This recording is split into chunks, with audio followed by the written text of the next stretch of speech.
afternoon and welcome back to Elementary Algebra. I'm your instructor, Amy Fuchsteiner, and we are here today to take a look at some factoring things. I'm just going to pull you in a little closer. Hello.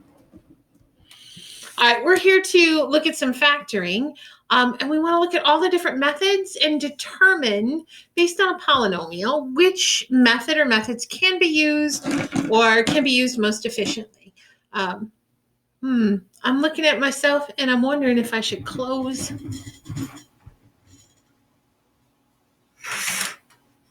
See if that makes it a little bit better. I don't know if that makes it better or worse. Oh, the lighting. Yeah. There. All right. I just want to get started. So if you can't see me and you can't see my eyes, I'm sorry, but let's get through this. All right. Let's get started. Deal with what we have to deal with. All right, so section 6.6, we only have one goal for this particular section, and that is to factor some randomly chosen polynomials. So what we have here is basically a little checklist, and in the yellow, you will see the four main steps, which are first to look for a greatest common factor. Then, depending upon the number of terms, 2, 3, or 4, we're going to decide our strategy for most efficiently factoring out the polynomial. Then we're going to look at each factor to see if there's anything that we missed before we multiply back to check our answer. All right? So I have just a few examples here. Most of this is up to you to practice.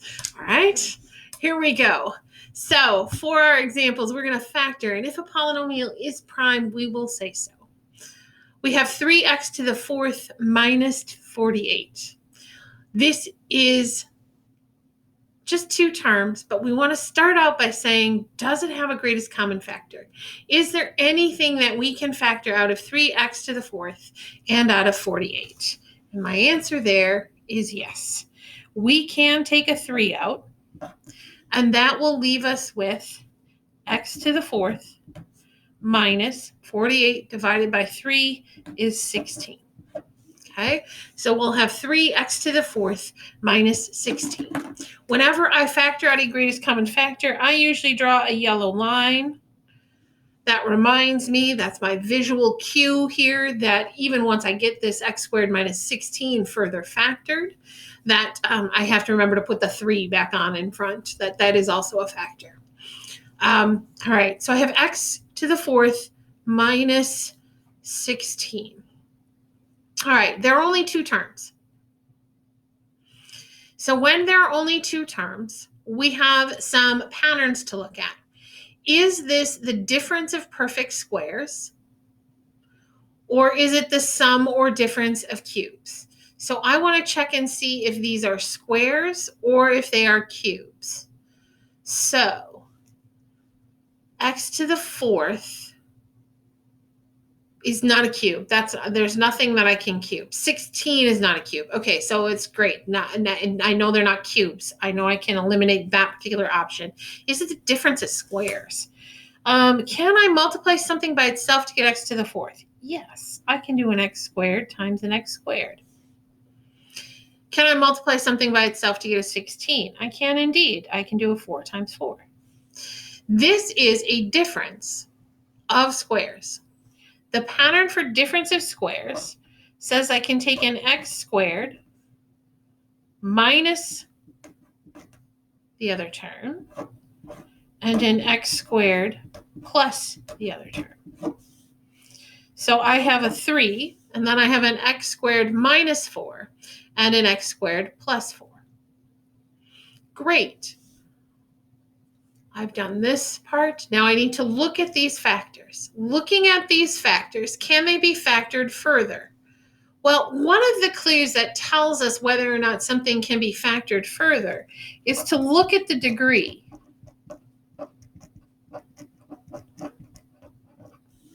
If it is degree 1, so if this had just been an x minus 4, then there would be 0 chance that it could be factored further. But since it's an x squared minus 4, I need to take a hard look. And I go back. The number of terms here is 2. So it could be a difference of squares or it could be a sum or difference of cubes. Squared and 4 are not cubes, so it could be a difference of squares. It is a difference. I have an x times x, and a 4 is 2 times 2. So yes, I could factor this further into x plus 2, x minus 2. Right? That's perfectly fine. What about the second one? This is x squared plus 4. Well, there's two terms, but it's not a difference. And because it's not a difference, because it is a sum of perfect squares, I cannot do this any further. This is an x squared plus 4. I got to remember the 3 that I took off in the beginning. And I have 3 times x plus 2, x minus 2, times x squared plus 4. There we go. We're good. Okay, multiply back to check. Oh, okay. So if I'm going to multiply back to check this, I'm going to do a 3. Then I'm going to do an x squared minus 2x plus 2x minus 4. So this is going to be a 3, x squared minus 4, x squared plus 4. I like to do these first. So that's going to be a 3, x to the 4th plus 4x squared minus 4x squared minus 16. Or a 3, x to the 4th minus 16, which is a 3x to the 4th minus 48. Oh, I ran out of view. Okay, it worked. Got back to the original. That is indeed the factored polynomial.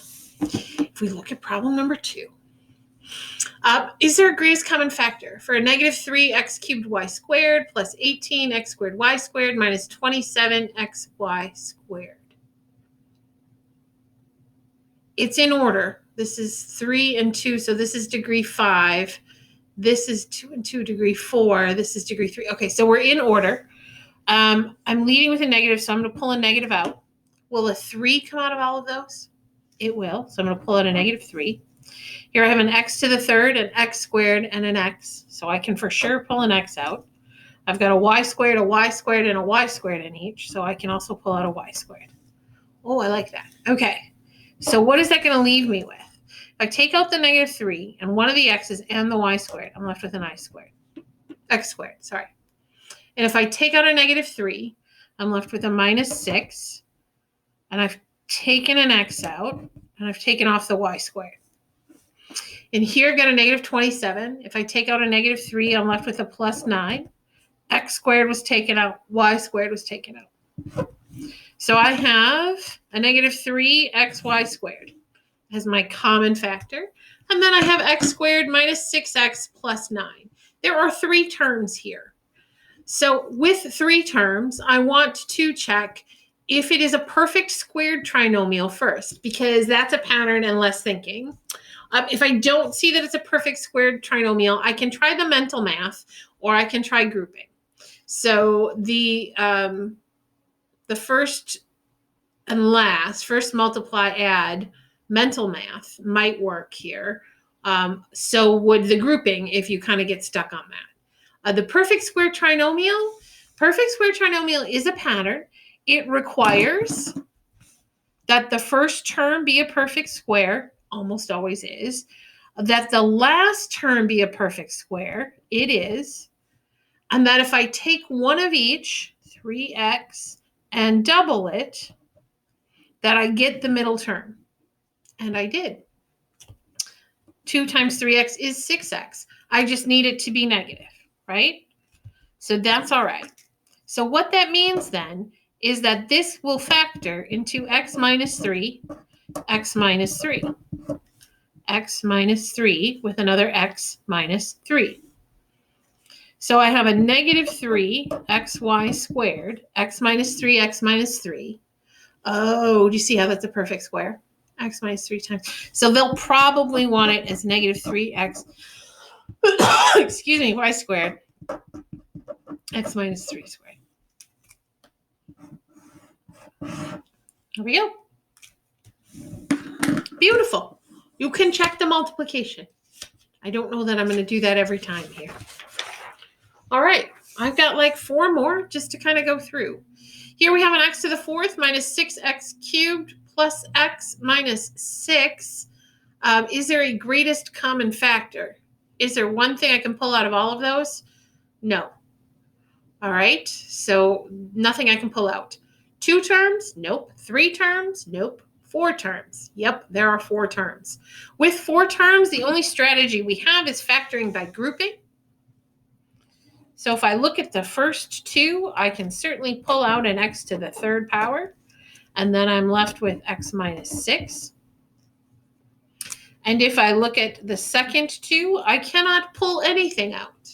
So when I cannot pull anything out, we'll try pulling out a 1, and then I'm left with x minus 6. Now I can see that x minus 6 is in both of them. And I have an x minus 6 with an x cubed plus 1.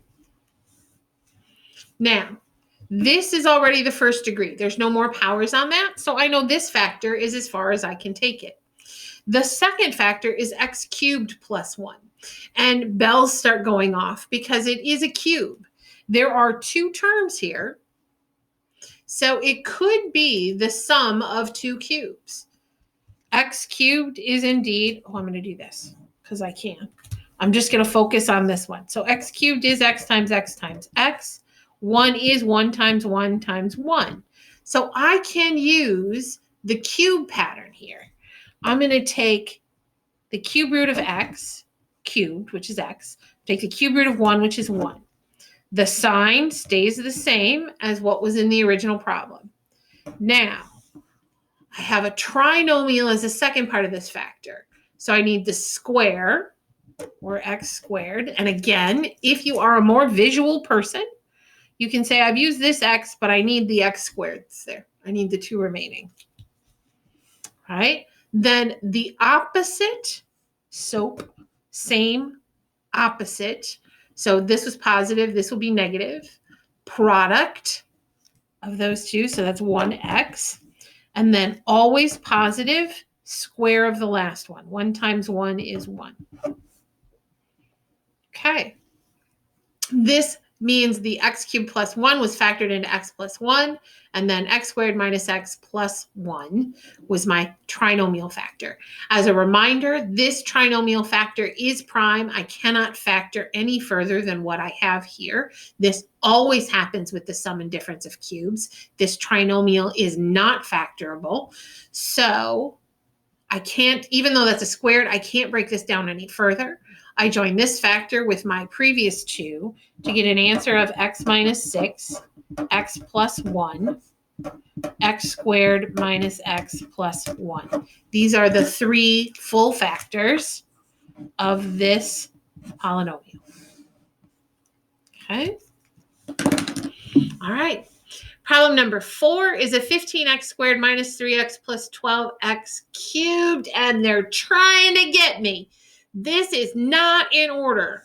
So because this is not in order, I'm going to rewrite this guy in order. I need the highest degree first. This is going to be 12x cubed plus 15x squared minus 3x. Now, in rewriting it, I notice that 12, 15, and 3 are all divisible by 3. So I can pull out a greatest common factor of 3. I also see that there is an x in all of those, so I'm going to pull out a 3x. And that's going to leave me with 4x squared plus 5x minus 3x minus 3x. Take out a 3x is 1. Okay, so I have a trinomial. I got my 3x on the outside. My greatest common factor came out.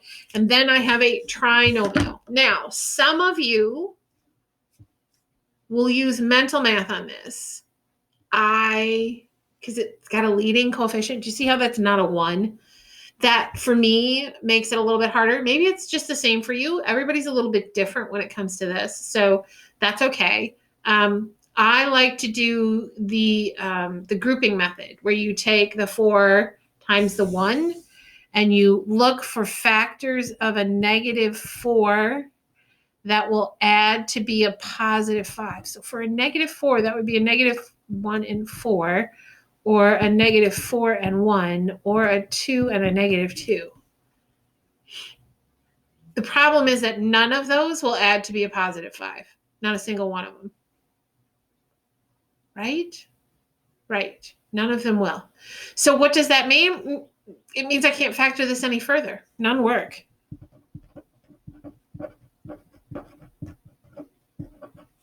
And since none of them add to 5, that means this is all I can do. This trinomial is prime. So the factors are just the 3x and the 4x squared plus 5x plus 1. That's it. That's as far as I can go.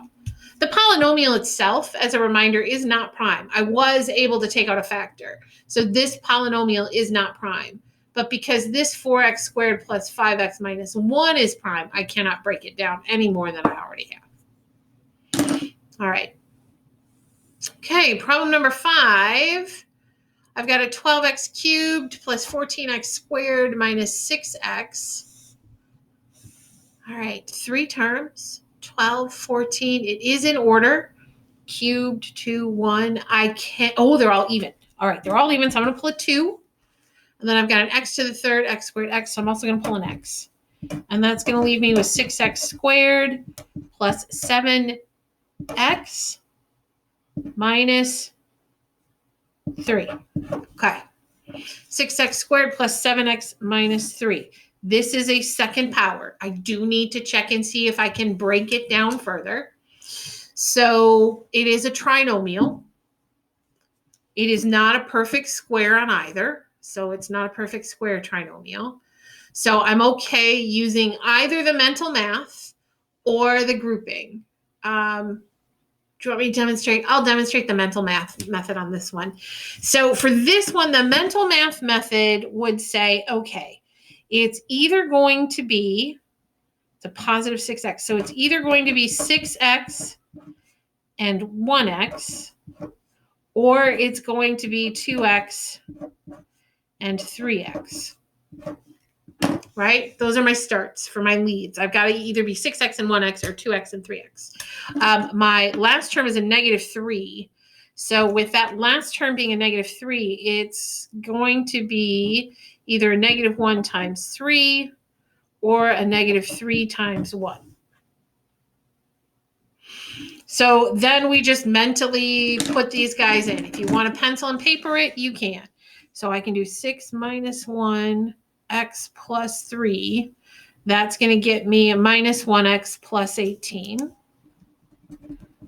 I need a 7. So whatever I do, I need a 7. The signs have to be different, and I need a 7. So I can do a 6 minus 3 and a 1. So that's going to be a 6x minus 3x. That's not going to work. Okay. All right, let's try the other one. I could do a 2 minus 1 and a 3x plus 3. That's going to give me a 6x minus 3x. That's going to give me a 3x. Nope, that's not going to work. All right, and then I could do a 2 minus 3 and a 3x plus 1. That's going to give me a positive 2x and a negative 9x. So that's going to give me a negative 7x. So I've got to switch the signs. Can I do a 2x plus 3 and a 3x minus 1? Negative, positive times negative is negative. Yeah, so I can. Okay, so that tells me that this is going to be a 2x and then a 2x plus 3 and a 3x minus 1. And that would be my 3 factors here. Okay. Now, that's just sort of a, they call it trial and check. I refer to it as like a guess and check method. It is not my favorite method. I much prefer the grouping idea.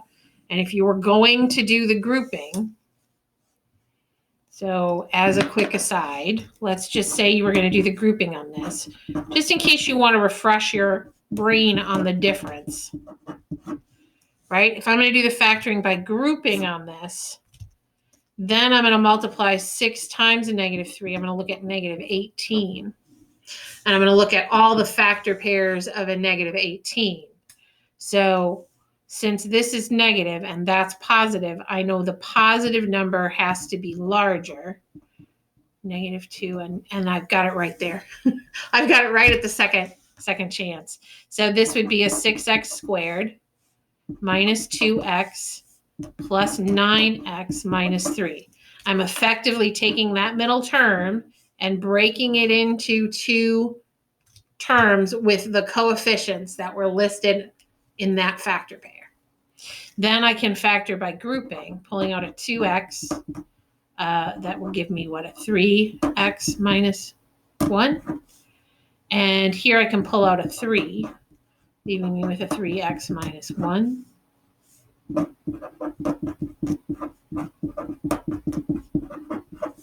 Pulling down my 2x. There we go. Okay, so I prefer the factoring by grouping. The main reason that I prefer it is because my brain, I'm a mathematician, my brain appreciates having a sort of procedural method. And in all my years of mathematics, my fluidity with the numbers still sometimes misses patterns in the guess and check. So while I'm perfectly capable of doing it, I just prefer the pattern, the process pattern. So it gives me a starting point. Do you know how sometimes you don't want to do something because you can't get started, like you don't know where to start? So when I have a process to follow, I have a place to start, and that helps my brain work. All right, number 6 is x to the 4th y plus 216 xy to the 4th. So, greatest common factor. Is there anything that is in x to the 4th y that is also in 216 xy to the 4th? Yeah, I can pull out an xy. This has got an x and a y. This has got an x and a y. Okay, so I'm going to pull out an x and y, and that's going to leave me with an x to the 3rd plus a 216 y to the 3rd. Okay, those thirds are probably a dead giveaway, right? I did manage to pull out the greatest common factor. The remaining factor is still an x to the 3rd power, so I should be able to break that down. And since it's an x to the 3rd power, I'm going to recognize that as x times x times x. Now I have plus 216 y to the cubed. The y to the cubed is also like a big old red flag for me. These glasses keep sliding down. So that y to the 3rd, but that 216, I'm not sure if that's a cube root. So if you're not sure if that's a cube root, do you remember how to do it? You want above the chevron, you want to put in, on this calculator, you want to put in your 3, then second chevron.